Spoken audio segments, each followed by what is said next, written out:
Hello les accros de One Piece, c'est Silver et Copper. Bienvenue sur Raftelli, la chaîne dédiée à tout l'univers de One Piece. Au plus profond des mers vit un peuple simple et pacifique, isolé des autres par les océans et leurs différences. Et pourtant, ils n'ont de cesse de chercher l'acceptation des habitants de la surface, ces derniers qui les traitent comme des animaux, pillant leur royaume et les réduisant en esclavage. Mais depuis maintenant une dizaine d'années, les choses changent. Un groupe de cette espèce s'est improvisé pirate, et l'homme-poisson qui est à leur tête a forcé le destin.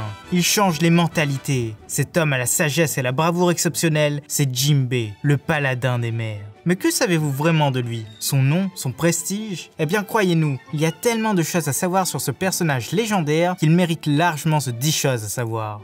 Mais avant de commencer, deux petites infos. Le jeu concours des 50K arrive à grands pas, mais on sait que nombre d'entre vous profitent des vacances de février pour voyager en famille. On va donc faire un petit sondage très bientôt pour savoir si vous voulez le concours maintenant ou dans quelques semaines. Ce sera à vous de décider. Deuxième info, vous l'avez vu, on a presque fini les 10 choses à savoir sur les Shichibukai. Et clairement, vous les avez tous adorés. On a plein d'idées pour la suite, vous vous en doutez, mais on aimerait bien avoir votre avis. On continue sur les pirates ou sur les membres de la marine? Dites-nous déjà ce que vous en pensez en commentaire. Et toi, jeune pirate sans drapeau? Et oui, c'est à toi qu'on parle. N'hésite pas à rejoindre cette grande aventure. La grande flotte te tend les bras. C'est aussi simple qu'un abonnement pour toi et pour nous, ça nous aide énormément. Mais place à la vidéo. Allez, c'est parti.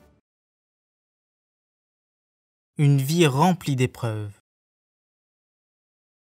Jinbei est originaire de l'île des Hommes-Poissons. Il y est né, mais on ne connaît rien de ses parents. C'est un des très nombreux orphelins qui vivaient dans le district des Hommes-Poissons, là où se trouve le fameux navire Noah. Dès son plus jeune âge, il a intégré le dojo des lieux et s'entraînait jour et nuit pour y maîtriser les techniques qui y sont toujours enseignées. Il obtint même sa ceinture noire alors qu'il n'était qu'un enfant. Oda le montre sur une petite illustration de lui petit. Quelques années plus tard, son monde va être chamboulé à jamais. Un autre orphelin, à peine plus âgé que lui, démontre sa puissance aux autres et remporte une victoire écrasante sur lui. Ce jour-là, Fisher Tiger est devenu son grand frère, celui pour qui il est prêt à faire n'importe quoi. Malheureusement, le destin en avait décidé autrement. Il rejoint l'armée alors que son grand frère explorait le monde en solitaire. Et lorsqu'il entendit que celui-ci s'était rebellé face au gouvernement, ces monstres qui martyrisaient son peuple, il se jeta à corps perdu dans la piraterie avec celui-ci. Comme beaucoup d'autres à l'époque. C'était le début du fameux équipage des Pirates du Soleil, ceux qui cachaient les esclaves, qui ne faisaient aucune différence entre les personnes. Ensemble, ils sillonnèrent le monde, attaquant les marines, grandissant en notoriété. Mais lui, il rêvait de vengeance, de violence, de tuerie. Ces monstres qui martyrisaient son peuple doivent payer. Le pardon, il ne le connaissait pas encore. Heureusement, Fisher Tiger était contre les exécutions.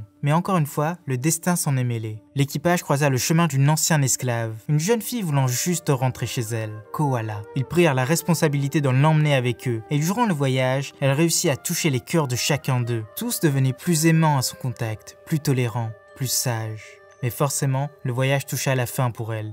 Et Fisher Tiger en personne la déposa dans son village.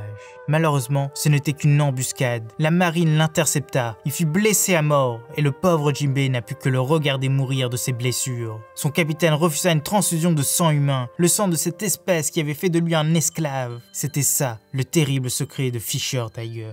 Arlong, le plus belliqueux des membres de son équipage, s'enfonça dans la haine et fut capturé pendant sa quête de vengeance. Mais Jinbei fut un choix tout autre. Tout ce sang versé ne pouvait être fait en vain. Il voulait changer le monde à jamais. Les Pirates du Soleil firent de lui le nouveau capitaine, et la marine lui donna le titre de Shichibukai. En l'acceptant, il fit un énorme pas pour son peuple. Mais encore une fois, ce fut de courte durée. La reine du royaume des Hommes-Poissons fut assassinée sous ses yeux. Le coupable, semble-t-il, était un de ces monstres d'humains. Mais là encore, il s'abstient de tout détruire. Le rêve de Tohime, c'était de voir les espèces main dans la main. Et son but maintenant, c'est de réaliser ce dessein. Il continua son chemin, côtoyant les plus grands, Barbe Blanche, Marco, Ace au poing ardent, mais lorsque celui-ci se fit arrêter, il n'hésita pas une seconde à aller à l'encontre du gouvernement. Faire la guerre à Barbe Blanche lui est insupportable. La suite, vous la connaissez que trop bien. Son évasion d'Impel Down, son rôle à Marineford, le sauvetage de Luffy, sa réapparition après l'ellipse, son défi à Mama, et enfin, son allégeance au Mugiwara. Cette vie trépidante, c'est bien celle du 10e membre de l'équipage, Jinbei, le paladin des mers.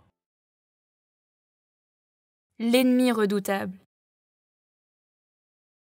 Vous le savez déjà tous, mais Jinbei n'a pas de fruit du démon. C'est assez dur pour un homme poisson de ne plus pouvoir nager. On a d'ailleurs déjà eu quelques exemples du phénomène avec Vanderdecken et Jack, et c'est vraiment triste, peu importe le pouvoir que ça donne. Mais du côté de Jinbei, il a de nombreuses caractéristiques qui le rendent plus puissant et plus polyvalent que les autres utilisateurs du fruit du démon. Premièrement, il maîtrise le karaté des hommes poissons, ce qui lui permet de donner bon nombre de coups super puissants, influencer l'eau contenue dans le corps de ses adversaires à distance, d'envoyer celui de son propre corps plus rapidement qu'une balle de revolver, et créer des trompes d'eau surpuissants capable de couler des navires. C'est déjà pas mal. D'ailleurs, ça fait de lui l'ennemi juré de pas mal d'utilisateurs du fruit du démon. L'eau qu'il utilise rivalise avec le feu d'Ace. Ils se sont battus 5 jours en continu sans qu'il n'y ait eu de vainqueur. Le corps de Crocodile est vulnérable à ses attaques. Le corps de Luffy aussi, qui est toujours composé d'eau. Et enfin, les zombies de Moria ne font pas long feu face à lui. Il le montre bien à Marineford. Mais à tout ça, il faut ajouter sa maîtrise du haki de l'armement et sa capacité à communiquer avec les requins-baleines et les poissons normaux. C'est un peu comme Chopper, mais une version sous-marine. Une longue attente. A l'origine, Oda avait décidé de faire des Shichibukai les grands méchants de l'histoire, en tout cas les ennemis les plus puissants. Il était donc tout à fait naturel de créer un grand mystère autour d'eux. Mais saviez-vous que Jinbei est le second de ce corps à avoir été mentionné? Il l'est juste après l'apparition de Mihawk, alors que l'équipage est en chemin pour sauver Nami. À l'époque, nous ne sommes qu'au chapitre 69, et pourtant, il est le tout dernier à être apparu. Pendant l'arc Marineford, au chapitre 528. Il a fallu attendre 459 chapitres pour le voir. Petite info supplémentaire, même en comptant les nouveaux arrivés, Jinbei est le seul non-humain à avoir obtenu ce titre. L'ambition d'une vie. Comme pour bon nombre de personnages de l'œuvre, Jinbei affiche clairement son ambition. Il veut que son peuple ne soit plus traité comme des animaux, il veut l'égalité des races. Et pour ça, il est prêt à tout. Rejoindre l'équipage d'un Yonko, accepter d'être sous les ordres du gouvernement et prendre les armes s'il le faut. Pourtant, un autre homme avait déjà fait ça avant lui. Un autre que Fisher Tiger, c'était Neptune, l'actuel roi de l'île des hommes poissons. Selon Oda, ce dernier n'est pas né prince. Il s'est illustré dans des périodes de conflit et a très vite obtenu l'admiration de tout son peuple, celle de Barbe Blanche et le titre de grand chevalier des mers. En fait, c'est exactement comme Jinbei, mais pour le reste, l'avenir nous le dira. De grandes inspirations.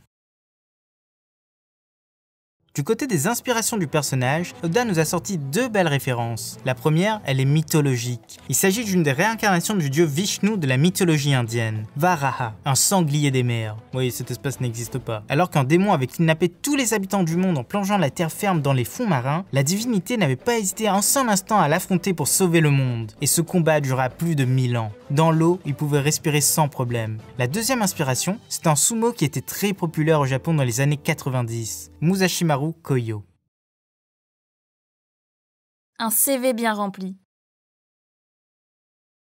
De tous les personnages sillonnant les mers, Jinbei est celui qui a le CV le plus long, et sans doute l'un des plus impressionnants. Il a commencé doucement, en intégrant le dojo du district des hommes poissons, puis il a fait partie de la garde royale de Neptune avant de la quitter et d'intégrer l'équipage du Soleil, en tant que simple membre, puis en tant que capitaine. Par la suite, il accède au titre de Shichibukai, côtoie Barbe Blanche et se considère comme un des membres non officiels de son équipage. Et ce n'est pas fini. À la mort de ce dernier, il intègre l'équipage de Big Mom après la Grande Guerre. Et enfin, le quitte pour celui qu'il considère comme le meilleur des hommes sur cette terre, Luffy.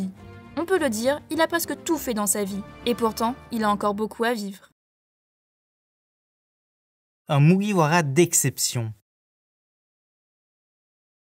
En tant que 10e membre de l'équipage des Mugiwara, Jinbei a beaucoup de caractéristiques qui le font ressortir du lot. C'était le seul qui était affilié au gouvernement, Shichibukai oblige. C'est le plus grand de l'équipage, 3,01 m. C'est le second plus âgé, 46 ans quand même. Oui ok, Brook, il est imbattable. Il est celui qui a la deuxième prime la plus élevée, 438 millions de berries, après Luffy forcément, mais avant Sanji. Et enfin, c'est le seul Mugiwara à avoir été recruté après l'ellipse, du moins pour le moment. Car Oda a annoncé qu'un autre Mugiwara arriverait bientôt. Le Oddie Jones du passé. Dans toute l'histoire de l'île des hommes poissons, un homme a réussi à faire vaciller leur monarchie. Et surtout, il a failli détruire toute l'île à lui tout seul. Cet homme, c'était Oddie Jones. Pourtant, les hommes ne lui avaient rien fait du tout. Pas à lui directement en tout cas. Sa haine était pur plaisir. Eh bien ça va sans doute vous surprendre, mais Jinbei aurait pu emprunter la même voie que lui. Dans sa jeunesse, il avouait une haine sans limite aux humains, et n'aurait pas hésité à les tuer si Fisher Tiger ne l'avait pas retenu. Pourtant, dans sa jeunesse, il n'avait pas non plus été martyrisé par eux. Si son destin n'avait pas été changé par l'équipage du Soleil, Barbe Blanche et la jeune Koala, qui sait quel monstre il serait devenu. Une apparition en direct. Comme on vous l'a dit plus tôt, Jinbei a fait une apparition très tardive dans le manga, et lorsque le chapitre 528 est sorti, il a fait une petite apparition sous forme d'ombre lorsque Sengoku parle de lui. Et juste après, lors du Jump Festa de 2009, Oda a déclaré qu'il n'avait pas vraiment fait de croquis du visage de Jinbei, et pour l'événement en question, il l'a fait en direct live, et ça a donné ça. Petites infos en vrac.